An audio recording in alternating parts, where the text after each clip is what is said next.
Hey friends, it's Mrs. Cantrell with our next chapter of Ivy and Bean.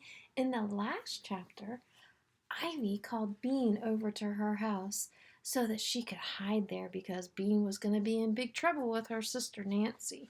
And so Ivy invited her over, and they decided that Ivy's robe and her wand needed some help. So they went in the house and snuck upstairs to Ivy's room.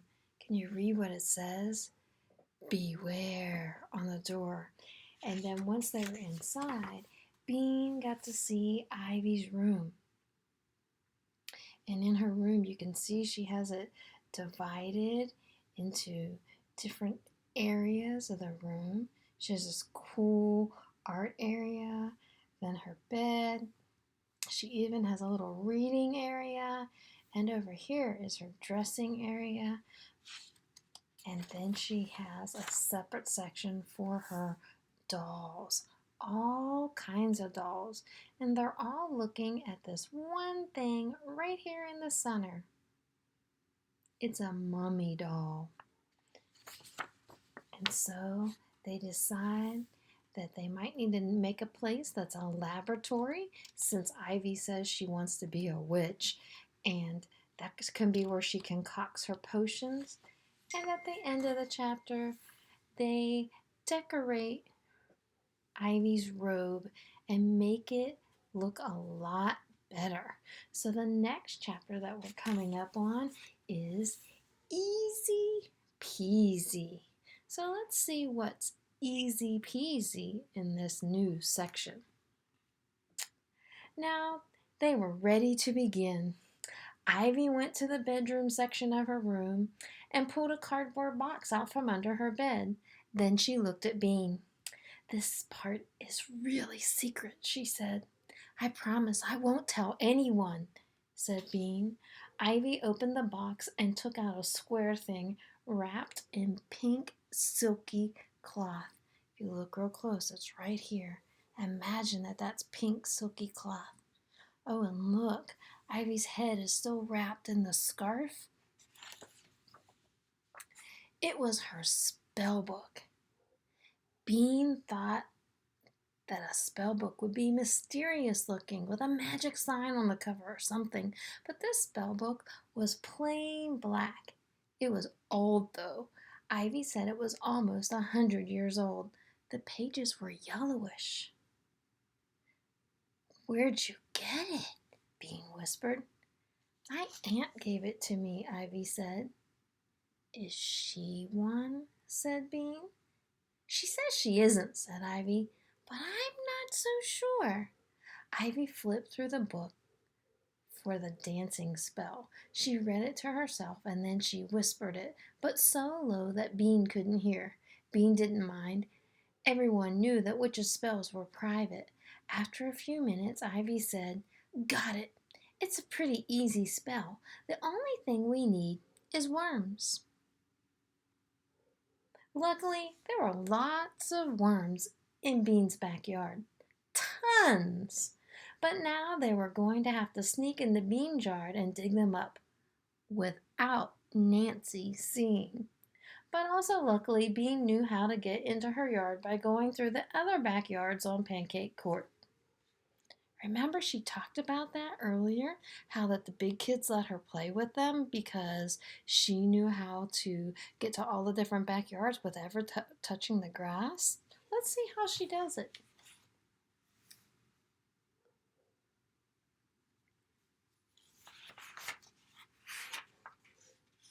Oh, there was one really gross dog poopy yard. And there was Miss Trance, who didn't like kids in her garden. And there was a lot of climbing. But aside from that, it was easy peasy. Is that what they were talking about in the title when they said easy peasy for the title of this chapter? So getting into her backyard without being seen is easy peasy. Ivy put the big black book in her backpack. Bean tucked the wand into her back pocket. It was still a little drippy, but there was nothing Bean could do about that. Carefully, They tiptoed down the stairs. Ivy's mother was still working in her office, and they slipped past her door like quiet ants. Soon they were moving quickly toward the back fence. Ivy Beansaw did not really know how to climb a fence. She just jumped at it, hoping she would get to the top. Bean showed her how to find the little holes and bumps that make a ladder. There they are, sneaking out of the house. And if you look at Ivy's face, you can still see where Bean put the face paint on her to make her look more like a witch, they said.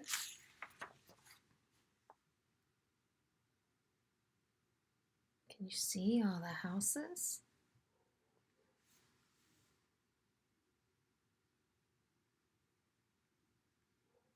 That must be Pancake Court. See how it makes a circle shape right here? All the way around. When they got to the top of the fence, Bean whispered, "This is Ruby and Trevor's house. They have a good sandbox." The good news was that there was a gate on the other side of Ruby and Trevor's yard. The bad news was that it led to the really gross dog poopy yard. Bean and Ivy stood on tiptoes, but Ivy stepped in some.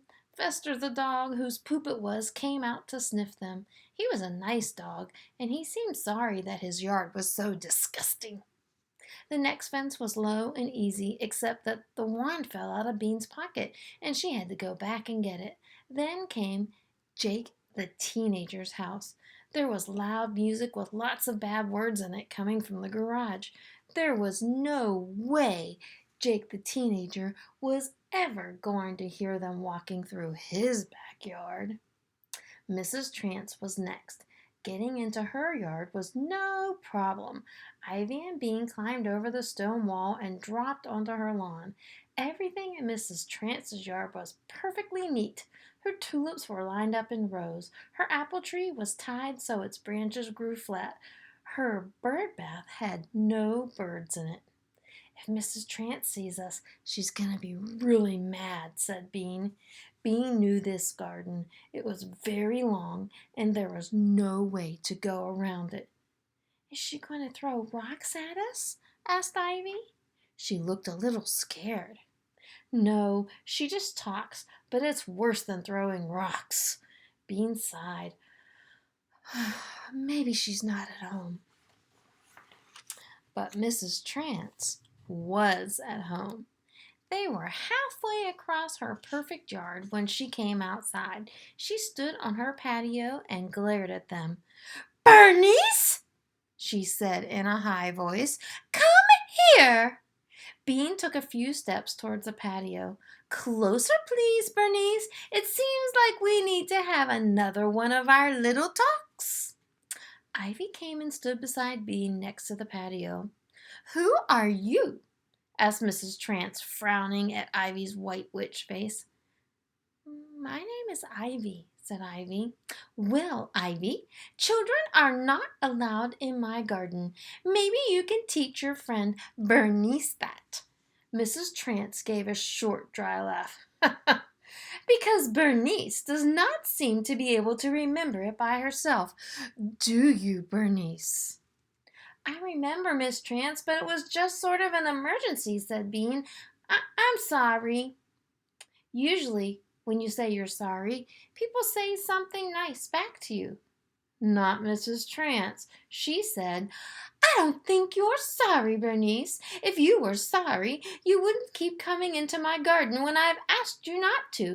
Do I need to call your mother again?"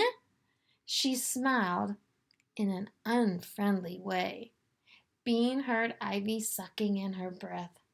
"She's about to do something," Bean thought. "I'm going to throw up," Ivy said loudly. "Yuck," thought Bean, whirling around to see. Ivy closed her eye and crossed one eye a tiny bit. Bean looked closely at Ivy. Then she said, "That's the emergency I was telling you about, Miss Trance." Miss Trance looked worried.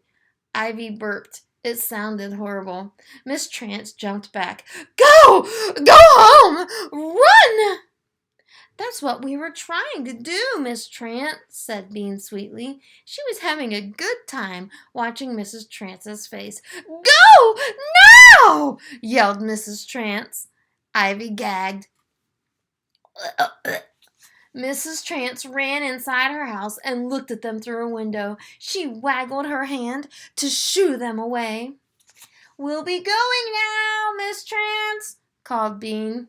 She waved goodbye as she and Ivy walked away. They gave one more disgusting burp, just for fun. Bean tried to hold her laughs in, but they came out her nose, and then Ivy couldn't hold her laughs in either. It was a good thing they were in the next yard by then. Do you know why they're laughing? Is it funny when someone gets sick?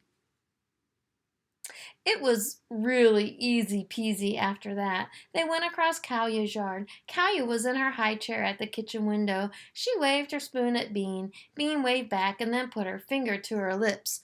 Shh, she whispered. Finally, they came to Bean's own backyard. Why were the girls laughing when they were going away from Mrs. Trance's house? Is it funny when someone gets sick? What do you think was going on?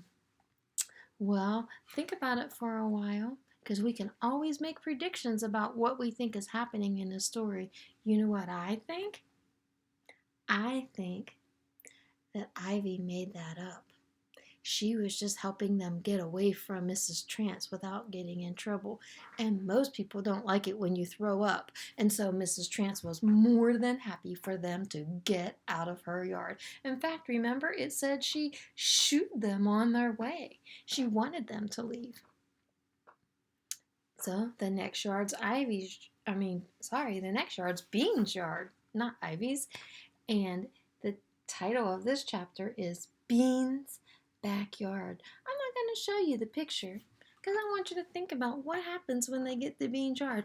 Why did they want to go to Bean's yard in the first place? Do you remember? I know. We'll read Bean's Backyard tomorrow. Join us on our Zoom session. We have 2 tomorrow, one at 10 and one at 4. And I sent all the parents in my class a link that they can join in on. Hope you have a good night. Bye.